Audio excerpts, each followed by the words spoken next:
Okay, so talking about this Donald Trump, North Korea possible Nobel Prize story.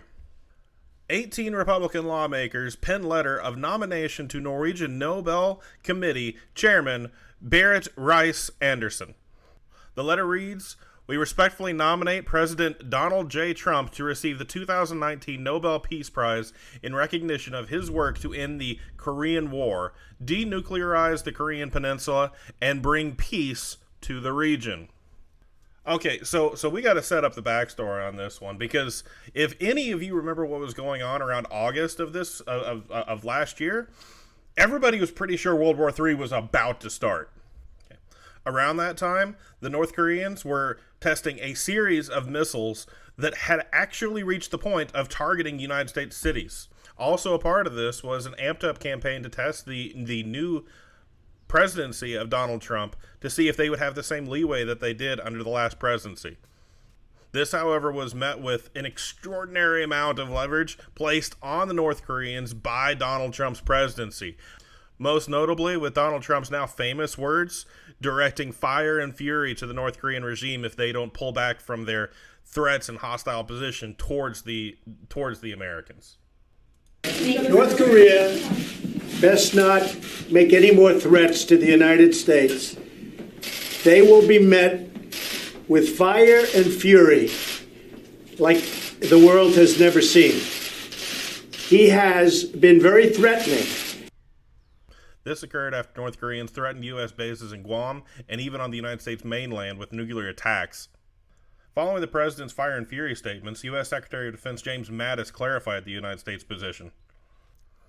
In a written statement, the former United States Marine Corps Commandant said, "The Democratic People's Republic of Korea must choose to stop isolating itself and stand down its pursuits of nuclear weapons," adding later that the regime's actions will continue to be grossly overmatched by ours, the Americans, and would lose any arms race or conflict it initiates. Secretary Mattis also warned that the North Koreans should cease any consideration of actions that would lead to the end of its regime and the destruction of its people. What followed was a series of maneuvers and U.S. military redeployments showing that the U.S. was serious to back up its threats. Basically, Trump and company said, "Little Rocket Man, we're tired of your nonsense." Fast forward to January, and warming relations between the South and North were about to culminate in the spectacle of a North Korean delegation at the Korean Winter Olympic Games, which South Korean President Moon Jae-in credited to Donald Trump. Bringing the matter forward to a few weeks ago, we saw the historic first time a North Korean dictator has stepped foot in South Korea, where Kim Jong-un and President Jae-in met to shake hands in a ceremony pointing to the long overdue end of the Korean War. This, South Korea's President Jae-in was quick to point out he still credits much to Donald Trump, and is also why the South Korean president has championed President Trump for the 2019 Nobel Peace Prize. For many Americans, the Korean War is something that happened a lifetime ago. It was an issue for our grandfathers, and it's something that happens in the back of the news every few years or so.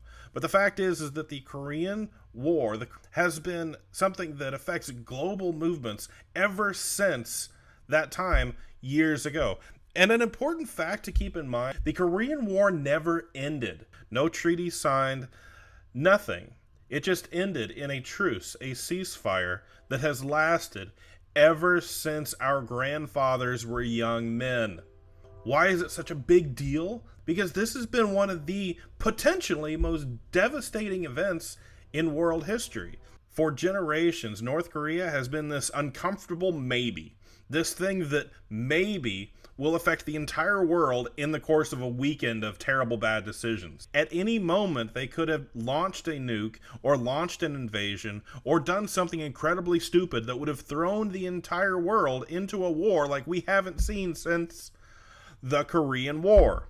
It would be a colossally devastating event, not only to the people of that region, but to the economies everywhere, pulling in China, pulling in the United States, pulling in Japan, pulling in European allies, and throwing the entire world into a very long period of conflict.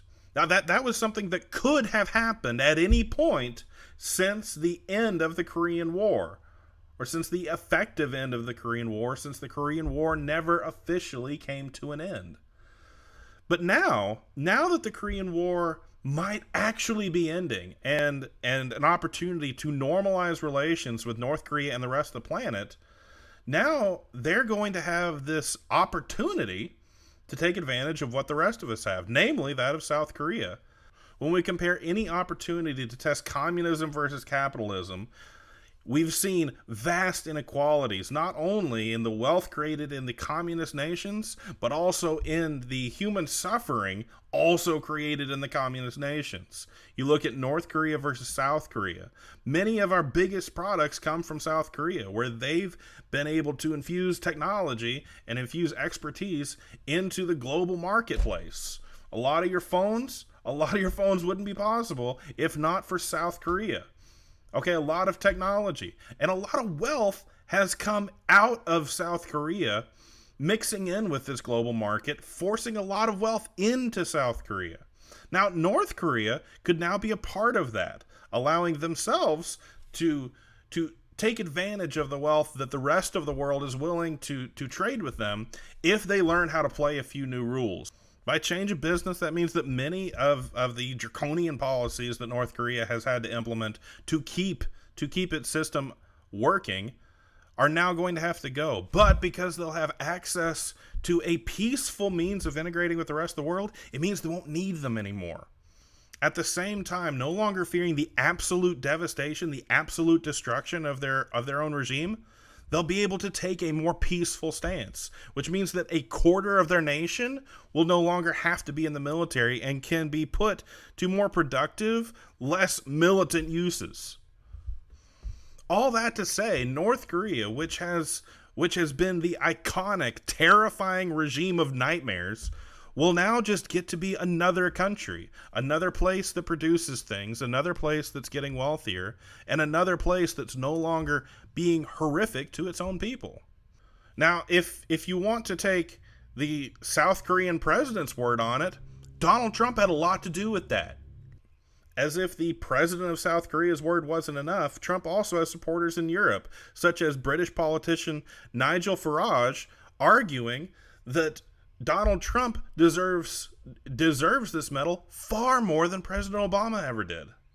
Farage made the statement that Obama got the Nobel Prize for what he might do, where he says that Trump deserves the medals for managing to get talks going with North Korea, something that no U.S. president has ever managed to do.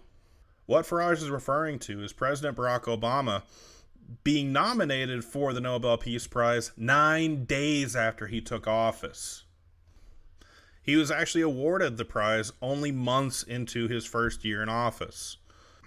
The Norwegian Nobel Committee said, "Very rarely has a person to the same extent as Obama captured the world's attention and given its people hope for a better future."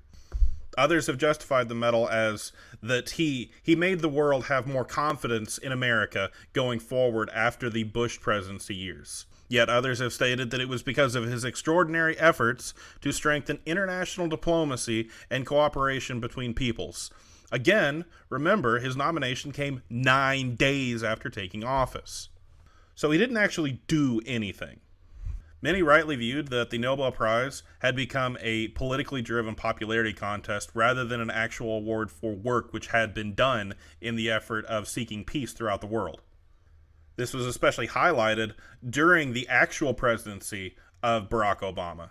By pulling out of Iraq, he made way for the maturation and explosion of the Islamic State, something which numerous advisors warned him against, not the least of which being the president immediately before him. After the capture of Osama bin Laden, many criticized the president for phoning in the war in Afghanistan, which went on throughout his entire presidency. He also made attacks in Libya, which mirrored the same attacks that he was critical of whenever it happened with the Bush administration in Iraq. His policies were disastrous for the war in Syria, while also enabling and encouraging terrorist attacks by both Saudi Arabia and especially Iran. This isn't even mentioning how little was done to combat militaristic adventures by the Russians, or that the Obama administration did nothing to stop the North Koreans from testing nuclear weapons when they had only started in 2012. All that said, President Barack Obama's tenure as President of the United States was disastrous for world peace. That record brought a lot of questions to the Nobel Prize Committee's processes. And it wasn't even the only recent controversial decision to give someone who may not have deserved it the Nobel Peace Prize.